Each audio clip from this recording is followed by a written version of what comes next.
നമസ്കാരം. മലപ്പുറത്തെ വലിയൊരു മുസ്ലിം വിഭാഗം ബി.ജെ.പിയിൽ ചേരാൻ താൽപര്യം പ്രകടിപ്പിച്ചതായും അവരുടൻ പാർട്ടിയിൽ ചേരുമെന്നും ബി.ജെ.പി മലപ്പുറം ജില്ലാ പ്രസിഡന്റ് രവി തേലത്ത്.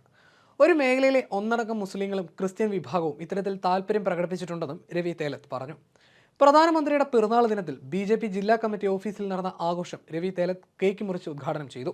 സെപ്റ്റംബർ 17 മുതൽ ഒക്ടോബർ 2 ഗാന്ധി ജയന്തി വരെ സേവാപാക്ഷികമായി ആചരിക്കും. രക്തദാന പരിപാടികൾ, മെഡിക്കൽ ക്യാമ്പുകൾ, ശുചീകരണ പ്രവർത്തനങ്ങൾ, സെമിനാറുകൾ, നരേന്ദ്രമോദിയുടെ ജീവചരിത്രവുമായി ബന്ധപ്പെട്ടുള്ള ചിത്ര പ്രദർശനം, വിവിധ സേവന പ്രവർത്തനങ്ങൾ എന്നിവ സംഘടിപ്പിക്കാനും ജില്ലാ യോഗം തീരുമാനിച്ചു. മേഖലാ പ്രസിഡന്റ് വി ഉണ്ണികൃഷ്ണൻ, സംസ്ഥാന കമ്മിറ്റി അംഗങ്ങളായ K Narayanan, K Ramachandran, K Surendran, Geetha Madhavan, ജില്ലാ ജനറൽ സെക്രട്ടറിമാരായ PR രശ്മിൽനാഥ്, ബി രതീഷ് എന്നിവർ പ്രസംഗിച്ചു. വിവിധ സംഘടനകളിൽ പ്രവർത്തിച്ചിരുന്നവരെ ബി.ജെ.പിയിലേക്ക് സ്വീകരിച്ചു.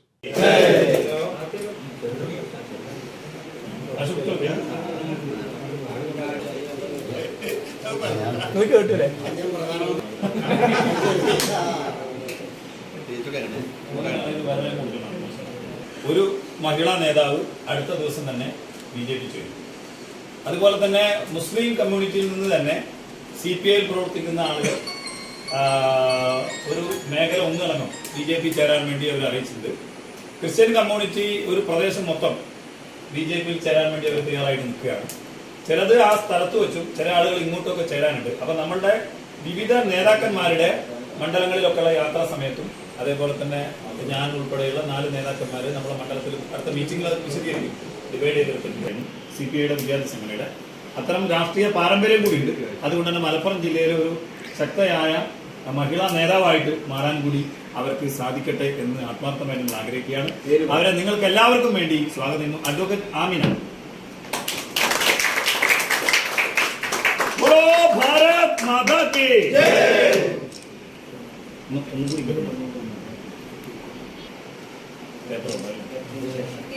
ഈ ഒരു ഇവരുടെ നമ്പർ കിട്ടാനുള്ള കാരണം എന്താണെന്ന് വെച്ചാല് ഞാൻ എന്റെ ഫ്രണ്ടിനെ വിളിച്ചിട്ട് 2 മണിക്കൂർ വെയിറ്റ് ചെയ്തിട്ടാണ് എനിക്ക് നമ്പർ കിട്ടിയത്. ഞാൻ കോടതിയിൽ പോരുന്ന വഴിയിൽ എനിക്ക് ബൈപ്പാസിൽ വെച്ചിട്ട് ഒരു ബാനർ കണ്ടു. ഞാൻ അതിന്റെ അടുത്ത് മെമ്പർഷിപ്പ് ക്യാമ്പ് എന്ന് പറഞ്ഞിട്ട് കണ്ടു. ഞാൻ ആ നമ്പറിലേക്ക് വിളിച്ചു. പക്ഷെ അവർക്ക് ഹിന്ദി സംസാരിച്ചുകൊണ്ട് എനിക്ക് ഹിന്ദി അധികം അറിയില്ല. അപ്പോൾ റിട്ടേൺ എനിക്ക് മെസ്സേജ് വന്നത് നേരെ സൈറ്റിൽ കയറി ലിങ്ക് ഓപ്പൺ ചെയ്യാൻ പകുതി വരെ ഞാൻ ചെയ്തു. പക്ഷെ എനിക്കെന്തൊരു സ്പെല്ലിംഗ് മിസ്റ്റേക്ക് തോന്നിയപ്പോൾ ഞാൻ വേറൊരാളെ കോൺടാക്ട് ചെയ്തിട്ടാണ് ഈ ഒരു മെമ്പർഷിപ്പ് എനിക്ക് എടുക്കാൻ സാധിച്ചത്.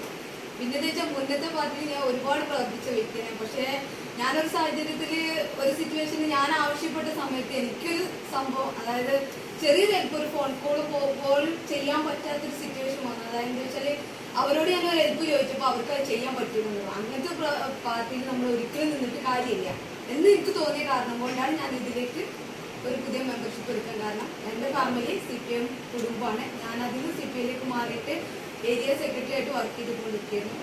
അപ്പോൾ ഞാൻ അതിലോട്ട് മാറി. കാരണം എന്താ വെച്ചാൽ നമുക്കൊരു ബെനിഫിറ്റ് ഇല്ലെങ്കിൽ നമ്മളൊരു പാർട്ടിയിൽ നിന്ന് നമ്മൾ സാമ്പത്തികമല്ല പ്രതീക്ഷിക്കുന്നത്. നമ്മളെ ഒരു വ്യക്തികളോട് ഞാൻ ഇന്നത് ചെയ്തു തരാൻ പറയുമ്പോൾ ആദ്യം നമ്മൾ എന്ത് ചെയ്തു, നമുക്ക് എന്തെങ്കിലും ചെയ്യാൻ പറ്റുന്നുണ്ടോ നോക്കണം. ഇപ്പൊ ഏകദേശം 38 ആയി. ഈ വർഷത്തോളം ആയിട്ട് ഞാൻ ഒരു പ്രധാനമന്ത്രി, നമ്മുടെ ഇപ്പൊ വയനാട് ദുരന്തം തന്നെ നമുക്ക് എടുത്താൽ അറിയാൻ പറ്റും. രാഹുൽ ഗാന്ധി വന്നു, നമ്മുടെ മുഖ്യമന്ത്രി വന്നു. ആരെങ്കിലും അടുത്ത് ഇങ്ങനെ ഒരു, അതായത് മക്കളോട് പെരുമാറുന്ന പോലും നമ്മൾ എവിടെയും കണ്ടിട്ടില്ല. ഇപ്പോഴാണ് ജനങ്ങൾ തിരിച്ചറിയുന്നത് നമുക്ക് ഇങ്ങനത്തെ പ്രധാനമന്ത്രി ഉണ്ട്.